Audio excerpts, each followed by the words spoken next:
15 अप्रैल की तारीख धौलपुर के लिए बेहद खास है क्योंकि 15 अप्रैल 1982 को भरतपुर से अलग होकर ये राजस्थान का 27वां जिला बना और आज की तारीख धौलपुर के नाम है।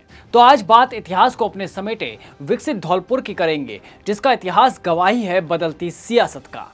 जी हाँ, यहाँ अधूरा ताजमहल भी है तो निहाल टावर भी, और यहाँ की वर्तमान सियासत की बात होती है तो पूर्व मुख्यमंत्री वसुंधरा राजे को कौन भूल सकता है, जो धौलपुर की बहू हैं, और उनके बेटे दुष्यंत सिंह यहाँ के राजकुमार।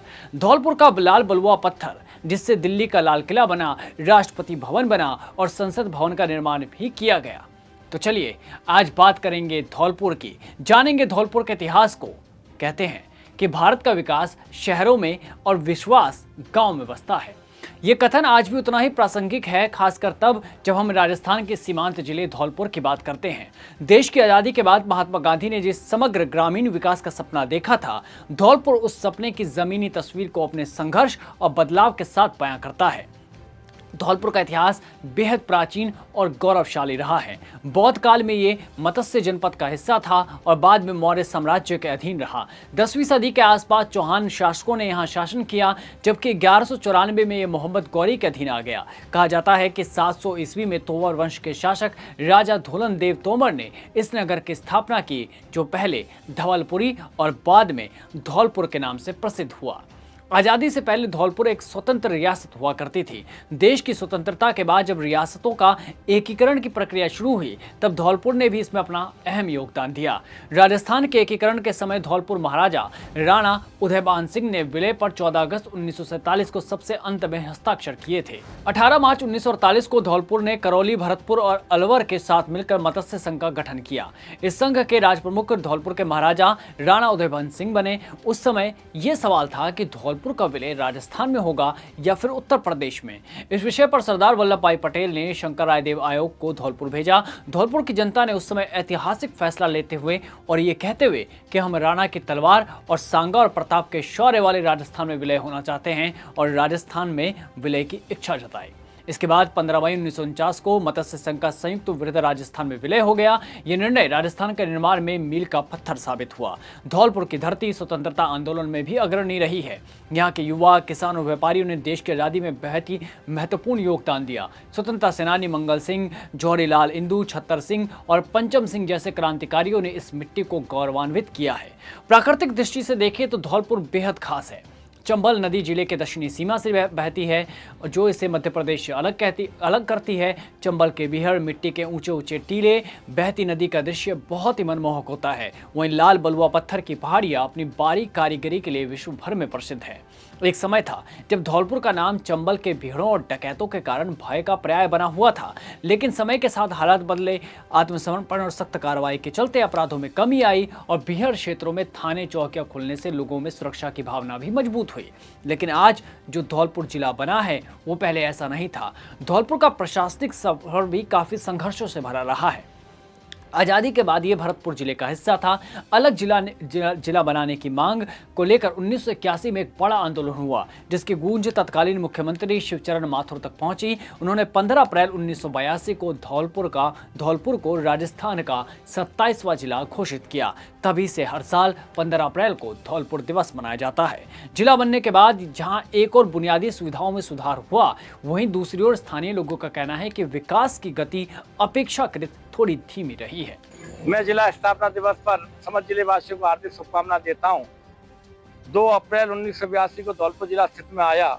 जब से लेकर हम पूरा सफर देखें तो कहीं ना कहीं जो तरह के जो हमारे जो सपने थे जिला बनने के बाद जो होने चाहिए, जिला स्तर पर जिस तरह का विकास होना चाहिए, चाहे वो पर्यटन के क्षेत्र में हो, चाहे रोजगार के क्षेत्र में हो, चाहे सड़कों के क्षेत्र में हो, चाहे हमारी तहसीलों के विकास की बात हो, चाहे वो कहीं भी देखने को नहीं मिल रहा है। आज पूरा जिला बदहाली के आंसू बहा रहा है। हमें आवश्यकता इस बात की है कि हमारे जिला भी सुख समृद्धि की ओर अग्रसर हो, कहीं ना कहीं इंडस्ट्री डेवलप हो, कहीं ना कहीं रोजगार के साधन हमारे यहाँ पैदा हों, जिससे हमारे नौजवान बाहर नहीं जाएं, हमारे पर्यटन क्षेत्रों का विकास हो, जिससे पर्यटन आ सकें और एक तरह से पूरा जिला एक तरह से विकसित जिले के रूप में डेवलप हो।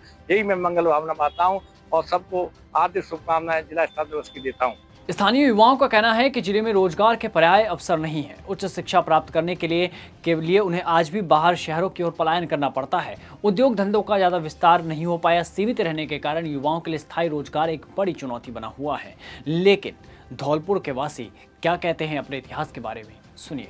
प्रदेश की राजनीति के इर्द गिर्द यहाँ की सीट हॉट रही है। यहाँ पर तत्कालीन मुख्यमंत्री उस समय के भैरव सिंह शेखावत यहाँ से एजदा एमएलए रहे जब वो प्रदेश के मुखिया हुआ करते थे, और श्रीमती वसुंधरा राजे सिंधिया जी महारानी साहिबा यहाँ से एमएलए रही, जो कि प्रदेश की 2 बार मुख्यमंत्री रही। लेकिन इस धौलपुर में विकास का अगर आप अध्याय खोलते हैं, पैटर्न खोलते हैं, तो वो विकास का अध्याय आपको किसी भी कोने में नजर नहीं आता है। यहाँ की रेलवे कनेक्टिविटी काफी अच्छी है, नेशनल लेवल, आप कश्मीर से कन्याकुमारी तक यहाँ की रेलवे से कहीं भी जा सकते हैं।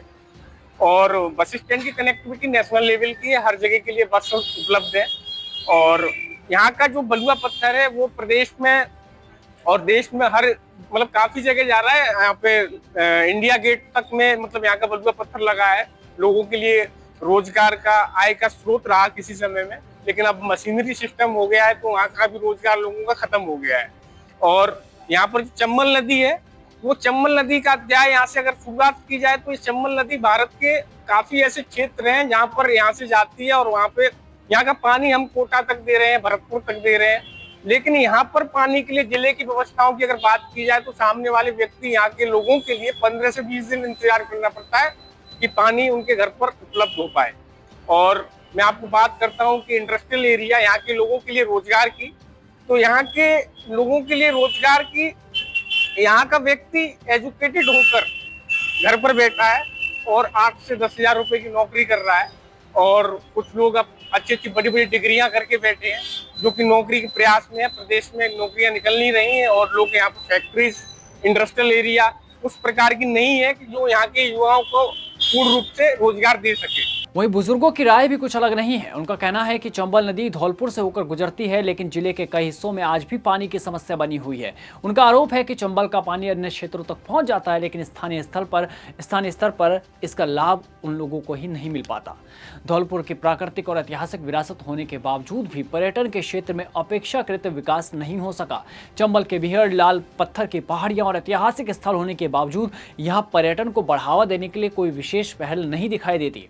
स्थानीय लोगों का मानना है कि यदि पर्यटन को योजनाबद्ध तरीके से विकसित किया जाए तो ये रोजगार का एक बड़ा साधन बन सकता है और जिले की पहचान को भी नई ऊंचाई मिल सकती है। धौलपुर में घूमने लायक जगहों की अगर हम बात करें तो यहाँ अरावली पर्वत श्रृंखला में बसा मचकुंड धाम, जिसे तीर्थों का भांजा भी कहा जाता है। बताया जाता है कि महाराज मचकुंड का जन्म भगवान राम से 24 पीढ़ी पहले अयोध्या के चक्रवर्ती राजा मानदाता जी के यहाँ हुआ था। मचकुंड धाम पर कई प्राचीन मंदिर हैं, ऐतिहासिक इमारतें बनी हुई है, जिन्हें देखने के लिए उत्तर प्रदेश और मध्य प्रदेश तक से लोग पहुंचते हैं। धौलपुर में ही निहाल टावर है, जिसका निर्माण महाराज निहाल सिंह के समय शुरू हुआ था और महाराज उदयभान सिंह ने इसका निर्माण पूरा करवाया। इतिहास के पन्नों में कहा जाता है कि राजस्थान का सबसे ऊंचा घंटाघर है, जो लगभग 150 फीट ऊंचा है। इस ऐतिहासिक इमारत को निहाल टावर कहा जाता है। लाल पत्थर से बनी यह इमारत पर्यटकों को अपनी तरफ आकर्षित करती है। वहीं धौलपुर के महाराजा भगवंत सिंह ने अपनी प्रेयसी गजरा की याद में एक मकबरा का निर्माण करवाया था, जिसे इतिहास के पन्नों में अधूरा ताजमहल भी कहा जाता है। धौलपुर की ऐतिहासिक धरोहर अभी बेशक जर्जर हालत में है, लेकिन इसके बावजूद भी भगवंत सिंह और गजरा की शाही मोहब्बत की ये गवाही देती है। धौलपुर के बीचों बीच स्थित पाताल तोड़ बावड़ी का निर्माण 1875 के आसपास धौलपुर के महाराजा निहाल सिंह ने करवाया था। रियासत काल के समय से ये बावड़ी जल का मुख्य स्रोत हुआ करती थी।